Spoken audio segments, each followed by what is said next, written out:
4주 동안 시리즈 설교를 저희가 함께 나누려고 합니다. 요한계시록을 마치고 어떤 말씀을 묵상할까 기도하다가 제가 책을 읽던 중에 그리스도인이 된다는 것에 대해서 한번 여러분들하고 나눴으면 좋겠다라는 생각을 했습니다. 그리스도인이 된다라는 제목은 사실은 로완 윌리엄스라는 신학자가 쓴 책 제목입니다. 작은 책인데 제가 설교하게 될 순서, 세례, 성경, 성찬, 기도, 아마 뒤에 성령 세례까지 이제 이어질 수 있을 것 같은데 그 책에 나와 있는 목차 순서입니다. 그래서 귀한 묵상의 말씀들, 얇은 책입니다. 좀 어렵기는 하지만 그래서 그 안에 있는 내용들도 함께 나누고 여러 가지 그리스도인이 된다라는 은혜에 대해서 나누려고 합니다. 근데 이번에 제가 출장 갔다가 비행기에서 책을 잊어버렸어요. 그래서 다시 이제 사야 될 것 같은데 뭐 하려고 그러면 항상 방해가 있습니다. 근데 여러분, 우리가 예수님 안에서 어떤 방해도 능히 이겨내게 될 줄 믿습니다. 첫 번째 시간, 세례입니다. 우리는 교회에 오면 사람들을 만나고 또 믿음을 갖게 되고 세례부터 우리의 신앙생활이 시작된다라고 얘기해도 좋을 것 같습니다. 먼저 저희가 러시아의 한 교회 세례 영상을 보고 말씀을 계속 나누겠습니다. Обещать Богу добрую совесть. Крестим тебя во имя Отца, Сына и Святого Духа. Аминь.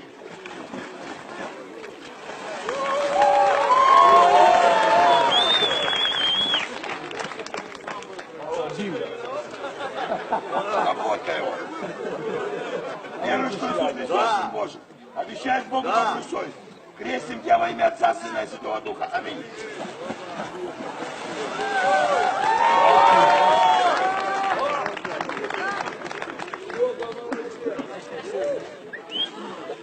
Веруешь, что Иисус Христос? Обещаешь Богу добрую совесть. Крестим тебя во имя Отца, Сына и Святого Духа. Аминь.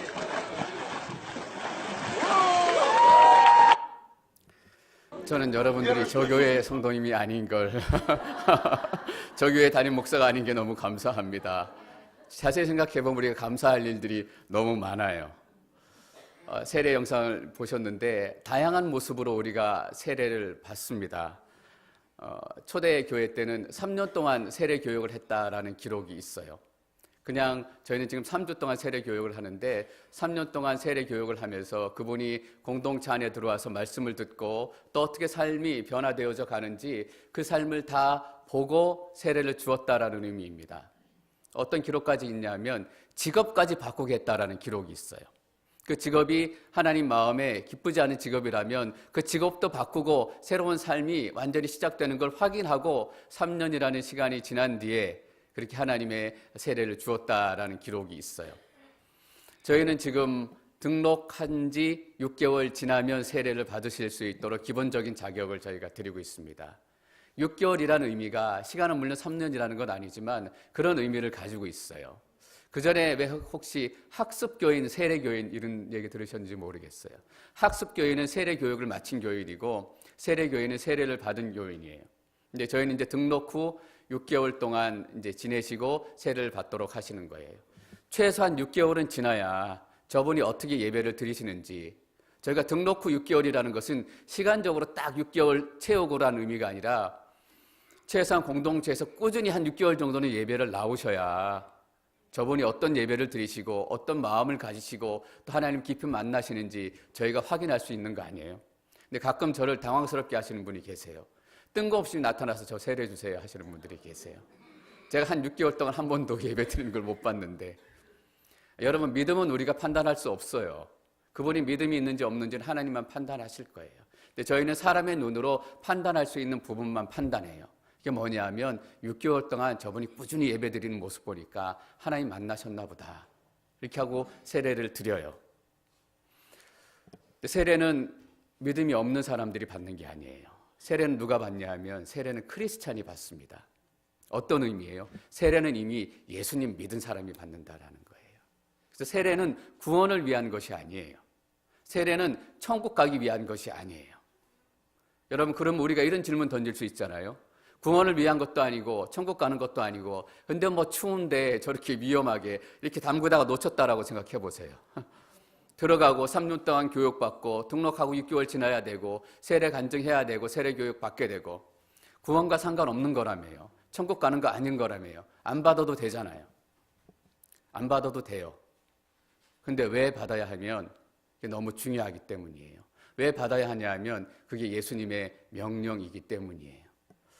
마태복음 28장 19절에서 20절 말씀 함께 읽겠습니다. 19절부터 시작. 너희는 가서 모든 민족을 제자로 삼아 아버지와 아들과 성령의 이름으로 세례를 주고 내가 너희에게 명령한 모든 것을 그들에게 가르쳐 지키게 하라. 보라, 내가 세상 끝날까지 너희와 항상 함께 있을 것이다. 우리가 너무나 잘 아는 말씀입니다. 저희 온누리 교회 머릿돌 말씀이기도 해요. 저희는 특별히 마태복음 28장 19절 20절 말씀을 그레이트 커미션, 대위임 명령이라고 얘기해요. 얼마 전에 미국에서 크리스찬들을 대상으로 설문조사를 했는데 이 말씀이 그레이트 커미션이다라는 걸 알고 있느냐, 들어본 사람이 있느냐 조사했더니 20%가 안 돼요. 여러분들이 대답하시면 이 말씀은 그레이트 커미션, 예수님의 대위임 명령이다라고 대답하시면 제가 체면이 좀 씁니다. 그러니까 예수님께서 승천하시기 전에 제자들에게 주신 중요한 명령이기 때문에 그레이트 커미션, 대위임 명령이라고 특별히 이름을 붙인 거예요. 그 중에 뭐가 있냐 하면 가서 모든 민족으로 제자를 삼아 아버지와 아들과 성령의 이름으로 세례를 주고, 그 대위임 명령 안에 뭐가 있냐면 아버지와 아들과 성령의 이름으로 세례를 주고 세례를 받고, 모든 민족으로 제자를 삼아서 해야 되는 일이 뭐냐면 첫 번째가 세례 주는 거예요. 다시 말하면 세례는 제자 되는 첫 번째 관문이다라는 거예요. 두 사람이 만나 사랑하면 결혼하잖아요. 결혼식이 어떤 의미예요? 결혼식 통해서 저 하는 고백이 있잖아요. 검은 머리가 팥불이 될 때까지, 내가 당신을 사랑하는데 검은 머리가 팥불이 될 때까지 우리의 삶에 어려움이 있고 때때로는 부부싸움이 있고 고난이 있고 여러 가지 일들이 일어나겠지만 그래도 나는 당신에 대한 사랑을 흔들리지 않고 지켜나가겠습니다 라는 결단의 표시예요. 결혼식을 꼭 해야만 부부는 아니잖아요. 요즘에는 결혼식 안 하고 결혼 안 하고 그냥 사는 거 똑같은데 그렇게 살지라고 하는 사람들이 많아요. 왜냐하면 어려운 일이 생기면 책임지기 쉽기 때문이에요. 검은 머리가 팥불이 되기 전에 다투는 일이 생기고 심각한 일이 생기면 더 이상 나는 당신을 책임질 수 없습니다라는 상대적인 표현이기도 해요. 우리가 세례를 통해서 결단하는 거예요. 내가 예수님의 제자로 살겠습니다. 검은 머리가 팥뿌리가 되도록 내가 나의 믿음을 크리스찬으로 만들어주신 그 은혜를 가지고 살아가겠습니다 라고 하나님 앞에 결단하고 여러분들 앞에 보이는 거예요. 세례는 숨어서 하지 않고 꼭 많은 사람들이 앞에 사는 이유가 거기 있어요. 내가 예수님 제자가 됐습니다. 내가 한 여자의 남편이 됐고 한 여자의 남자의 아내가 됐습니다. 이걸 공표하는 거예요. 얼마나 자랑스러워요. 또 한편에서는 졸업식과도 같아요. 제가 대학 때인가 언제 졸업식 하는데 보통 이제 안 가잖아요. 사람도 많으니까.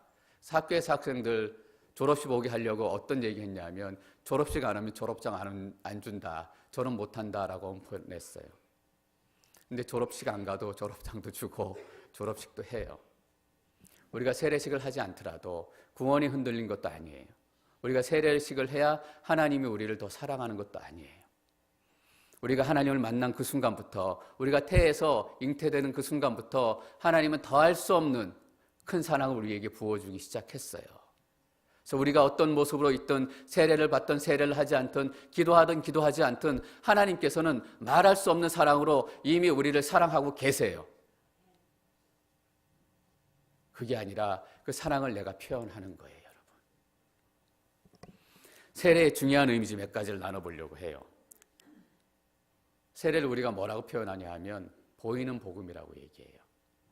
보이는 말씀이라고 얘기합니다. 그래서 세례를 보면 복음이 뭔지 알 수 있게 돼요. 세례를 보면 하나님 말씀이 어떤 것인지 우리가 알 수 있게 돼요. 세례를 통해서 우리가 첫 번째 볼 수 있는 게 뭔지 아세요? 첫 번째는 복음은 용서다라는 거예요. 우리가 세례 받을 때 이렇게 물을 뿌려요. 물에 잠기기도 하고. 뭐냐 하면 씻는다라는 거예요.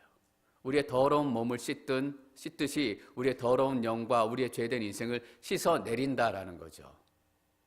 씻고 내가 하나님의 용서함을 받은 사람이다 라는 것을 눈으로 확인하는 거예요.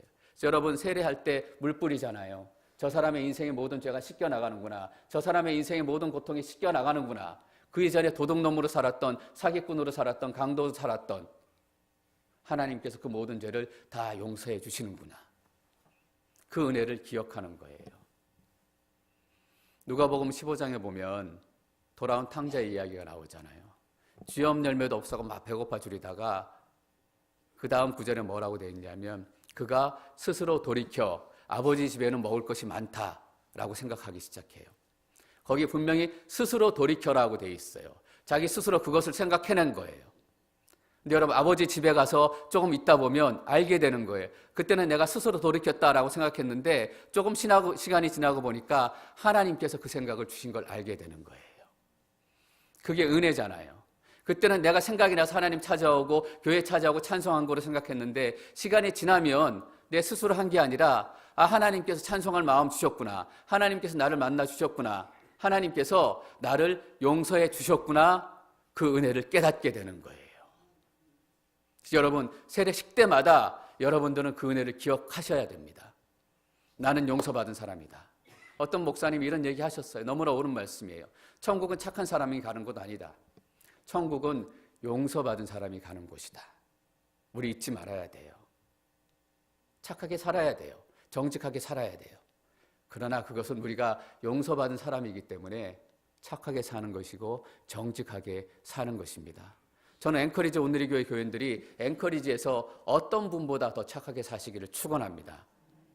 근데 그것이 내가 은혜 받은 사람이기 때문에, 내가 용서받은 사람이기 때문에.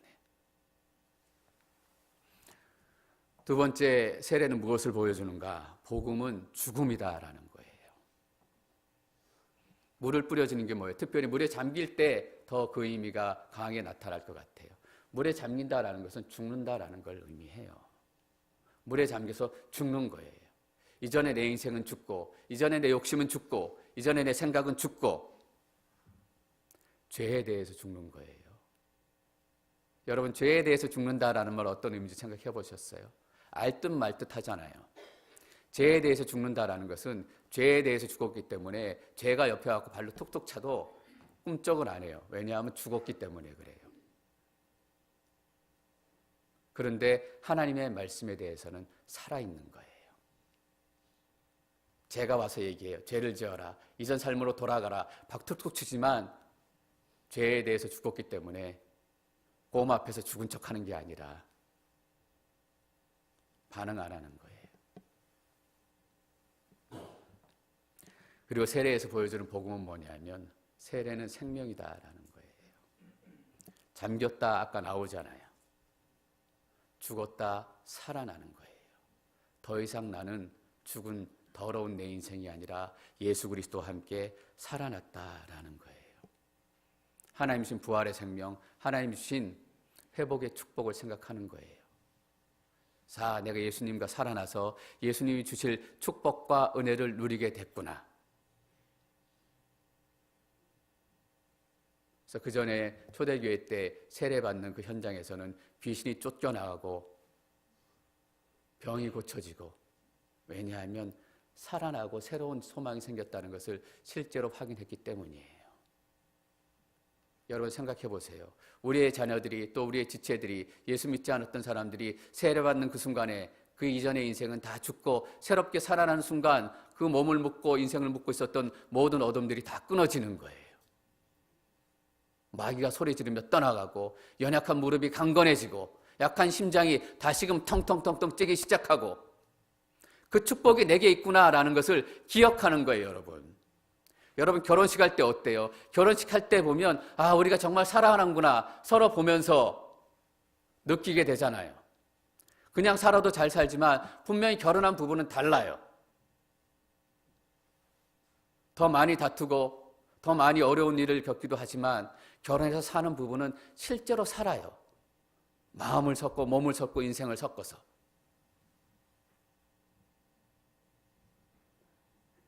그래서 결혼식 안 한 사람들이 이혼율이 더 높은 게 당연해요.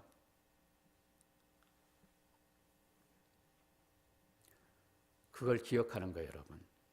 세례식의 현장에서뿐만 아니라 내 삶의 어려움이 찾아오고 내 삶의 고난이 찾아올 때 세례의 의미를 생각하면서 다른 사람들의 세례를 받는 걸 보면서 물에서 살아 올라오는 모습을 보면서 나도 저렇게 살아난 사람이다. 내가 지금은 죽어있는 인생 같지만 나도 저렇게 하나님께서 살려주신 사람이다.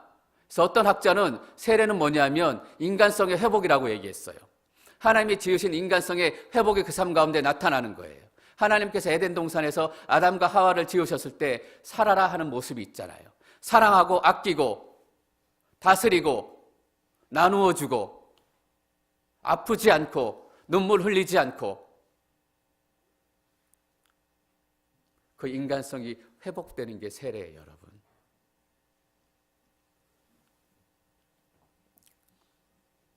세례는 또한 공동체를 의미해요. 저희가 세례받고 일어서서 함께 축복하고 또 서로 서약해요. 나는 저 성도를 세례교인을 받아들이겠습니다. 또 세례하는 분은 나는 하나님의 말씀을 잘 지키겠습니다. 세례 공동체를 세워가는 거예요. 여러분, 유아 세례가 있어요. 2살 미만 유아 세례를 받아요. 유아 아기. 유아 세례 받을 때 엄마가 아빠가 안고 세례를 받잖아요. 저는 그 모습 자체가 너무 큰 의미가 있다라고 믿습니다. 지금 자기 발로는 세례 공동체에 들어갈 수 없을 정도로 마음도 정신도 몸도 너무나 약하기 때문에 엄마 아버지가 대신 그 아이의 인생을 들고 세례 공동체 안으로 들어가는 거예요. 여러분, 여기서 우리가 조심해야 돼요. 세례는 백인 잔치 아닙니다. 유아 세례는 돌잔치 아닙니다. 1살이 됐다, 2살이 됐다라고 유아 세례 받는 거 아니에요. 엄마 아버지가 내가 하나님이 준 자녀를 하나님의 말씀대로 세례 공동체 안에서 잘 키우겠습니다 라는 결단을 먼저 하는 거예요. 그리고 그 자녀를 하나님 말씀대로 실제로 키워가는 거예요. 그리고 거기에 응답한 공동체가 같이 키워가는 거예요. 그래서 공동체 안에 있는 어떤 자녀가 사고치면 그 부모님 책임뿐만 아니라 우리 공동체의 다 책임이에요. 다 책임져야 돼요. 우리가 그 아이 세례 받을 때 다 일어나서 다 서약했잖아요.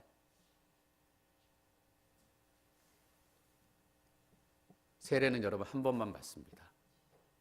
내가 예수 믿고 결혼하는 것처럼. 그래서 어떤 분들이 이렇게 물어보시는 분들 계세요.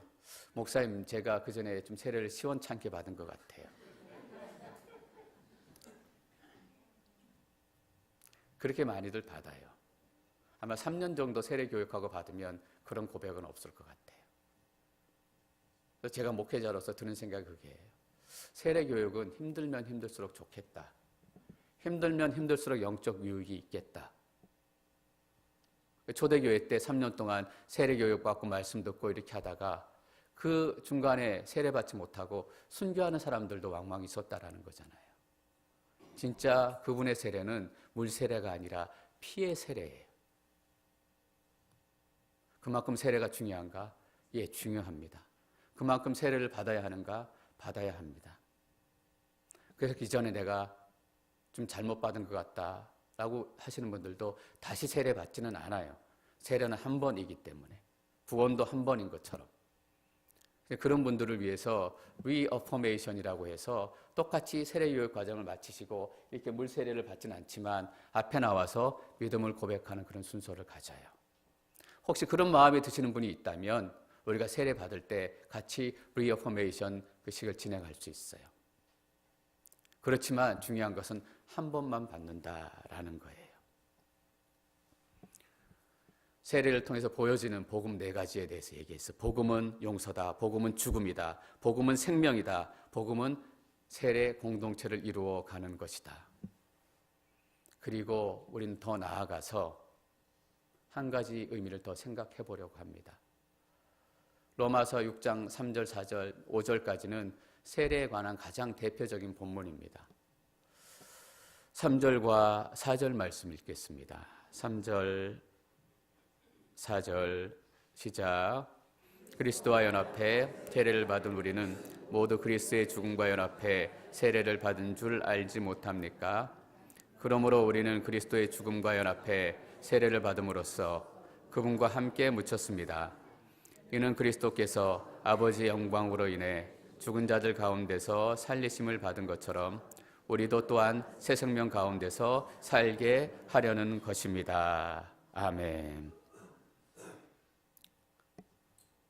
세례에 대해서 얘기하는데 어떻게 얘기하고 있습니까? 그리스도와 연합해 세례를 받고 그리스도의 죽음과 연합해 세례를 받는다라는 표현이 계속 반복됩니다. 여러분, 여기서 연합한다라는 말이 영어로 얘기하면 into라는 거예요. 밖에서 안으로 들어간다라는 거예요. 3주 전에 인투 온누리 교회에서 목사님 모셔 설교하셨죠. 그 인투예요. 구원의 공동체 밖에 있던 사람들이 구원의 공동체 안으로 들어오는 거예요. 하나님의 말씀 밖에 있던 사람들이 하나님 말씀 안으로 들어오고 세상의 어둠의 세상 가운데 있던 사람들이 하나님의 나라 안으로 들어오는 거예요. 근데 무슨 오늘 말씀은 그리스도와 연합해 세례를 받고 그리스도와 연합해 세례를 받는다라는 말은 무슨 의미인가 하면 그리스도 안으로 우리가 into 들어간다라는 의미입니다. 그리스도의 죽음과 연합해 세례를 받는다. 그리스도의 죽음으로 into 들어간다라는 의미예요. 여러분, 예수 그리스도 안으로 들어가셨어요? 예수 그리스도 죽음 안으로 들어가셨습니까? 아멘. 감사합니다. 여러분, 이 말의 의미를 조금 더 생각해 보세요. 예수님 안으로 들어갔다라는 의미가 뭐예요? 예수님이 계신 곳에 내가 있다라는 의미잖아요. 예수님이 죽음이 있는 곳에 내가 있다라는 의미예요. 예수님 안으로 들어갔는데 예수님 가는 곳하고 따로 가요. 예수님, 내가 일로 갈 테니까 일로 와주세요. 예수님, 내가 이게 필요하니까 이 기도 들어주세요. 예수님, 나는 이게 살고 싶어요. 오케이 사인 좀 해주세요.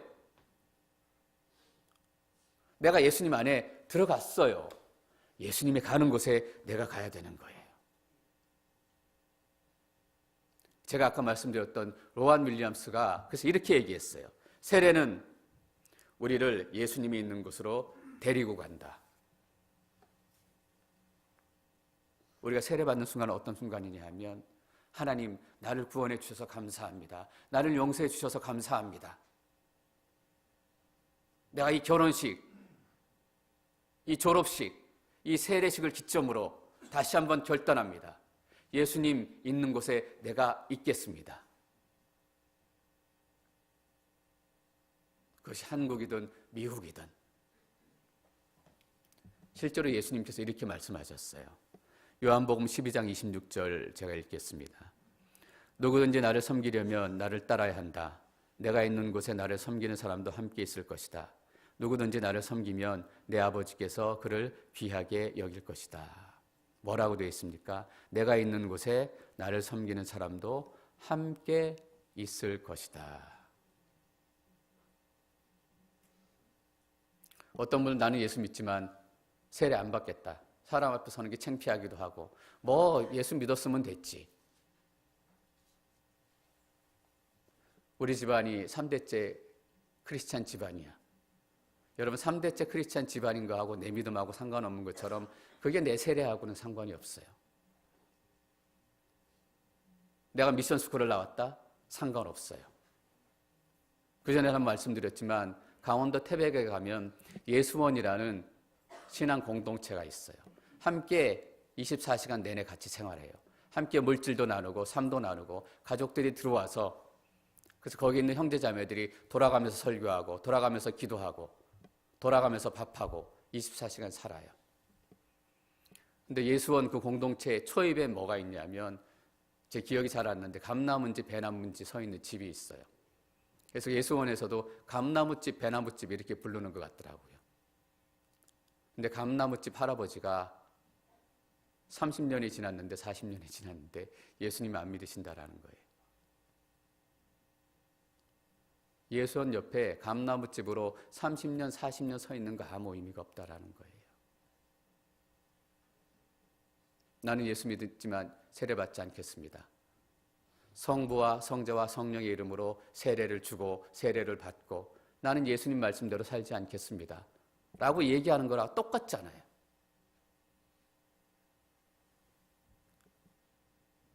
세례를 받고 예수님이 계신 곳에 내가 가겠다라는 순종의 고백인 거예요, 여러분. 우리 세례의 이 의미가 많이 빠져 있다라는 것이 참 안타깝게 느껴졌어요. 여러분 잘 기억하세요. 세례는 구원을 위한 것이 아닙니다. 세례는 순종을 위한 것입니다. 우리가 순종할 때 이런 생각해요. 하나님, 내가 이거 순종했으니까 이만큼 해주세요. 하나님, 내가 이만큼 순종했으니까 하나님은 이만큼 주셔야 돼요. 근데 세례는 순종에 대해서 어떤 메시지를 우리에게 던지냐 하면, 내가 어떤 보상을 바라고 예수님한테 순종하는 것이 아니라 예수님이 거기 계시기 때문에 내가 순종합니다라는 겁니다. 예수님이 그렇게 사셨기 때문에 내가 그렇게 살겠습니다라고 고백하는 것입니다. 저는 우리가 하나님 앞에 순종할 때 하나님께서 더 없는 축복을 우리에게 주실 거라고 믿어요. 우리의 삶 중에 있는 여러 가지 어려움도 떠나가고 우리의 삶을 묶고 있는 질병 등도 다 떠나갈 줄 믿습니다. 그러나 우리가 순종하는 이유는 그것들 바라는 게 아니에요. 거기 예수님이 계시기 때문이에요. 저희 아버지가 60이 넘어서 세례 받으셨잖아요. 부모님들을 위한 전도 집회에 아버지를 초청하고 3일 중에 이틀 오셨어요. 그전에도 안 오지만 제가 얘기하니까 안 오셔서 제 아내가 막 화내면서 아들 소원 한번 들어주지, 전화해가지고. 그래서 아들 소원 한번 들어주려고 전도 집회 나오신 거예요. 그래서 예수님 만나시고 한 목사님 살아계실 때 세례 받으시고 너무나 감동적이고 감격적이에요. 낭만적이다라고 얘기할 수도 있어요. 지금 생각하면. 그래서 제 아내가 화내고 전화해서 아버지가 오셔서 세례 받고. 여러분 기억하셔야 돼요. 세례는 우리가 감동, 낭만 이 정도 수준을 넘어서는 거예요. 왜냐하면 예수님 계신 곳으로 내가 가겠습니다라는 결단의 고백이 반드시 필요하기 때문입니다. 여러분 그렇다면 예수님이 어디 계실까? 예수님께서 본인의 세례에 대해서 마가복음 10장에서 이렇게 얘기하셨습니다. 마가복음 10장 37절에서 39절 말씀 읽겠습니다. 37절부터 시작. 그들이 대답했습니다. 하나는 왼편에 앉게 해 주십시오. 예수께서 그들에게 말씀하셨습니다. 너희가 지금 무엇을 구하고 있는지 알고 있느냐? 내가 마시는 잔을 너희가 마시며 내가 받는 세례를 너희가 받을 수 있겠느냐? 그들이 대답했습니다. 할 수 있습니다. 예수께서 그들에게 말씀하셨습니다. 너희도 정말 내가 마시는 잔을 마시고 내가 받는 세례를 받을 것이다. 너희가 내가 받는 세례를 받을 수 있겠느냐? 여기서 예수님이 받는 세례는 무엇을 의미합니까? 십자가와 죽음과 고통과 절망을 얘기해요. 예수님이 받을 세례는 뭐냐 하면 우리 안으로 인투하시는 거죠. 우리와 연합하는 거예요. 우리가 더럽고 추하고 악하고 볼품없지만 예수님께서 우리 안으로 인투하시겠다고 하늘로부터 이 더러운 땅 우리의 삶에 내려오신 거잖아요. 감옥 같은 우리의 인생에 위험한 선택이었어요.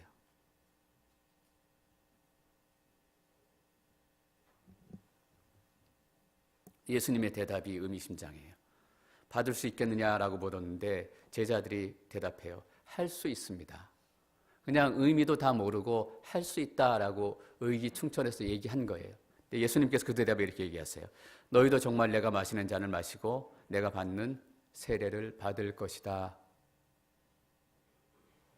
여러분 어떤 의미냐 하면 오늘이 가면 내일이 와요. 가을이 가면 겨울이 와요. 겨울이 올 것이다. 내일이 올 것이다. 그것처럼 너희가 당연히 내가 받는 세례, 십자가의 세례, 고통의 세례 받게 될 것이다. 그래서 예수님의 제자가 된다라는 것은 그런 의미예요, 여러분. 예수님의 세례를 우리가 받고 안 받고 결정할 수 없어요. 우리가 예수님의 제자가 되었다면 그냥 자연적으로 예수님의 세례에 참여하게 되는 거예요. 그래서 로안 윌리엄스라는 사람이 다시 한번 이런 질문을 던져 인용을 해볼게요. 그렇다면 여러분들은 세례받은 사람들을 어디에서 만날 수 있겠습니까? 여러분 어디서 만날 수 있을까요? 예수님이 들어가신 그 인생에서 인투하신 곳에서 우리가 예수님과 연합하고 거기서 우리가 발견되는 거잖아요. 거기가 어떤 곳이냐면 사람들 아니에요. 왜곡되어지고 뒤틀어지고 가시나고 상처 있고 고슴도치 같은 그 사람들 인생 속으로 우리가 들어가야 된다는 거예요. 여러분, 세례는 두 가지 의미예요. 내가 하나님께 구원을 얻어서 가장 안전한 사람이 됐습니다 라는 한 가지 의미가 있어요. 동시에 역설적으로 또 하나의 의미는 뭐냐면 내가 고슴도치와 같은 그들의 삶 속으로 예수님과 함께 들어가겠습니다. 가장 위험한 곳으로 갑니다라는 거예요. 그래서 제가 하나 깨달았잖아요. 목사는 상처받아야 정상이고 상처받을 수밖에 없겠다. 왜냐하면 예수님이 계신 곳에 인투해서 들어갔기 때문이에요. 예수님이 이웃이 된 그 사람들에게 내가 이웃이 되어주기 때문이에요. 저는 목회하면서 어떻게 하면 상처 안 받고 어떻게 하면 어려움이 없을까? 근데 예수님이 그 위험한 곳으로 들어가셨다면 나도 그 위험한 곳으로 따라가야 되잖아요. 목사인데. 교회 사람 너무 가까이 하지 마. 교회 안으로 너무 들어가면 상처만 받아. 맞아, 상처만 받아요, 여러분. 근데 거기 예수님이 계신데 여러분 어떻게 하실 거예요? 세례는 우리에게 이런 결단을 요구해요. 우리는 자꾸 편한 곳으로, 휴가로, 안락한 곳으로.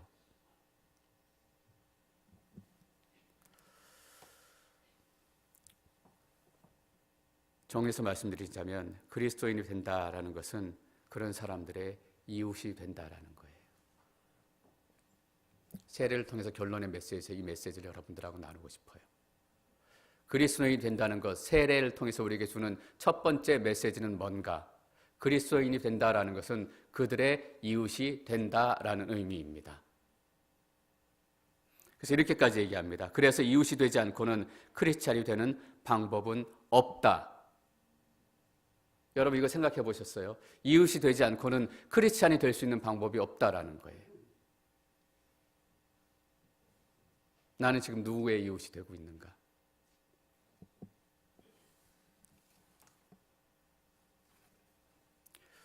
영상 클립 한 3분 정도 되는 건데 같이 나누려고 해요. 잠깐 그 배경을 설명드리면 여러분들이 그 영상을 훨씬 이해하기 쉬울 것 같습니다. 다큐멘터리 영화가 있었어요. 순종이라는 영화가 있었어요. 두 명의 선교사님의 이야기예요.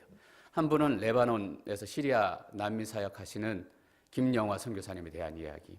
한 분은 우간다 딩기디 마을에서 선교하시는 김은혜 선교사님. 전혀 다른 분의 선교사예요. 다른 곳에 사역하지만 두 분의 삶과 사역을 서로 이렇게 보여주면서 하나님 앞에 순종한다라는 것, 어떤 의미인지 우리에게 얘기해줘요. 중간에 쭉 보시면 김영하 선교사님이 이렇게 고백하세요. 동생도 아프고 어머니도 편찮으신데 왜 가족들을 다 버리고 시리아로 가느냐? 사람들이 나에게 이렇게 얘기했습니다. 동생이 다운증후군이에요. 그 어머니는 폐지 분리하시는 작업하시다가 다치셔 편찮으셔서 누워있어요. 그런 얘기예요. 그리고 김은혜 선교사님은 어떻게 딩기리 마을에 사역을 시작하셨냐 하면 아버지 되시는 김성종 목사님께서 원래 거기서 사역을 시작하신 거예요. 근데 그 딸이 아버지의 사역을 물려받은 거예요. 다른 사람들은 재산을 물려주는데 김성종 목사님은 딸에게 딩기리 마을을 사역으로 물려주셨어요. 뒤에 보면 김은혜 선교사님을 안고 이렇게 오는 아이가 나와요. 아이가 한마디 고백하는데 한국말로 고백해요. 작게 얘기해요. 목사님 이렇게 고백하면 울어요. 누구를 부르냐 하면 김성정 목사님을 부르는 거예요. 김성정 목사님이 살아계실 때 그 아이가 아팠는데 기도하고 함께 지내주고 돌보아줘서 회복된 아이예요. 그 목사님 무덤 앞에서 목사님 하고 울면서 부르는 소리예요. 제가 여러분들에게 이 비디오 보여드리는 이유가 있어요. 이 비디오 보고 여러분 선교사로 나가시라고 제가 막 푸시하는 거 아니에요. 저는 저희 공동체 안에 선교사님도 나왔으면 좋겠고 또 목사님도 나왔으면 좋겠고 다양한 사역자들이 나왔으면 좋겠습니다. 근데 그런 목적으로 보여드린 것은 아니고 이웃이 된다라는 의미, 연합한다라는 의미, 인투한다는 의미가 정말 어떤 의미인지 이분들이 삶으로 살아내고 계시기 때문이에요. 오늘 여기 나오지 않았는데 나레이터가 두 선교사님에게 물어봐요. 선교사님, 순종이 뭐라고 생각하세요? 근데 선교사님이 어떻게 대답하시냐면 그냥 사는 것입니다. 이야기 들어주는 것입니다. 가족이 되는 것입니다. 친구가 되는 것입니다. 한마디로 얘기하면 뭐예요, 여러분? 이웃이 되어주는 것입니다. 전 여러분들이 잊지 않으시기를 바랍니다. 이웃이 되지 않고는 그리스도인이 될 수 없습니다. 저분들의 사역의 이야기가 나중에 나오는데 기도하고 막 병자가 떠나가고 굉장한 역사가 나타나고 이런 사역의 이야기들이 들어있지 않아요.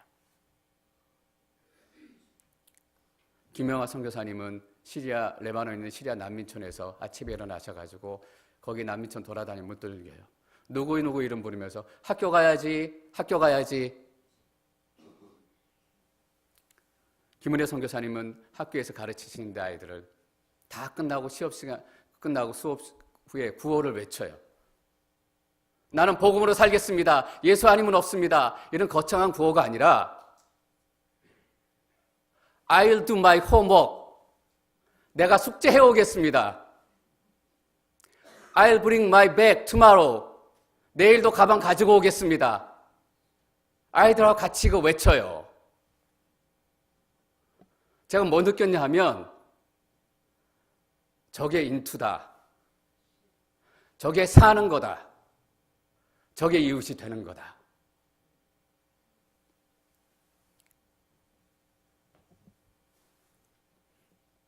여러분, 이게 세례의 의미예요. 은혜도 받아야 하고 내가 이전에 시원찮게 세례받았기 때문에 또 받고 싶어요. 여러분, 내 생각에는 시원찮게 받은 세례이지만 걱정할 필요 없어요. 왜냐하면 목사가 준 것도 아니고 사람이 준 것도 아니고 누가 그 세례를 줬어요? 성부와 성자와 성령의 이름으로 하나님께서 그 자리에 함께 계셨으면 누가 세례를 주었다 하더라도 마찬가지예요. 나 때문에 복음이 증표가 되는 것이 아니라 하나님께서 그 자리에 증표가 되셨기 때문에 저한테 세례 받으신 분도 가장 훌륭한 세례 받으신 거예요, 여러분.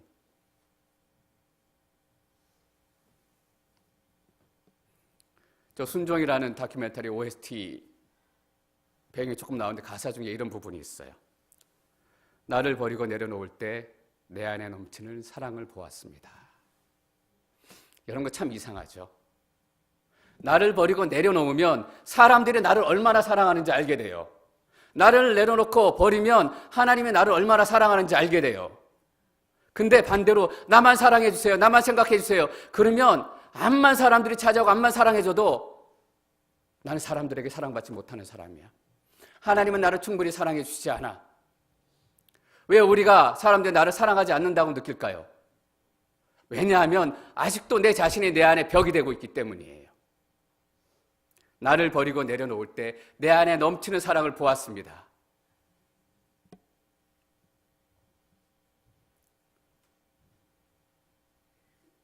세례에서의 순종의 결단과 삶이 우리 삶에 부담이 되는 것처럼 보여요.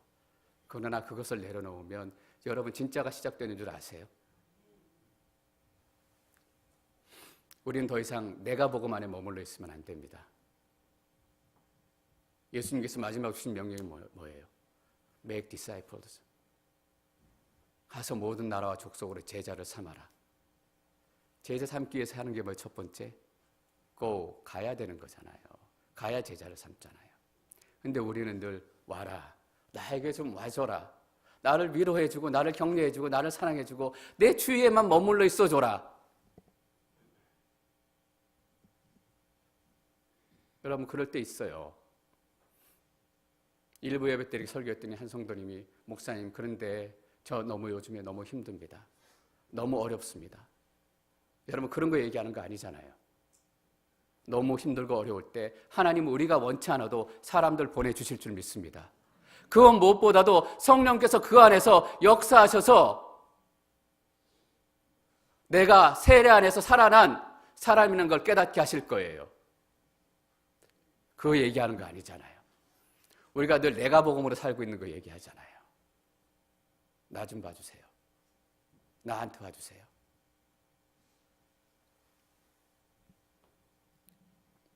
여러분, 이게 세례예요.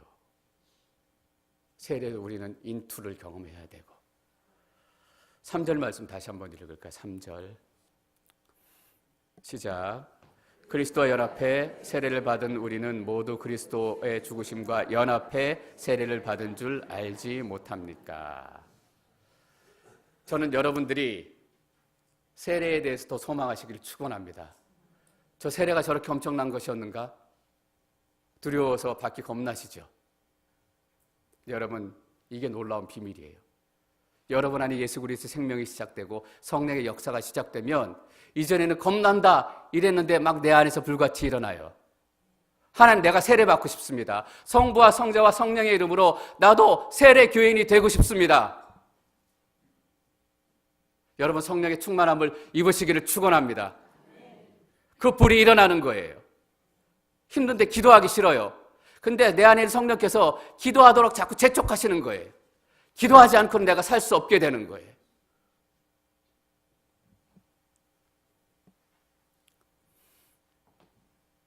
여러분, 그래야 우리가 쓰러진 자리, 낭망한 자리, 아까 성도님의 고백처럼 하나님, 내가 사람들이 필요해요. 내가 하나님의 사랑이 필요해요. 그런 순간에 어떤지 아세요? 내가 받은 세례 기억하는 거예요. 야, 하나님께 나를 용서해 주시고 살려주시고 눈물도 아픔도 죽음도 없는 새하늘과 새 땅을 내가 약속하셨지. 그래야 기억날 거 아니에요, 여러분. 그리고 먼저 예수님께서 내 삶으로 인투하셨구나. 일단 안심이다.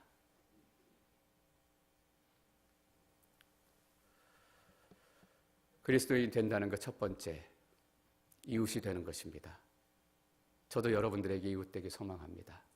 또 여러분들도 또 어떤 사람의 이웃되는 성령의 영사가 멈추지 않기를 축원합니다.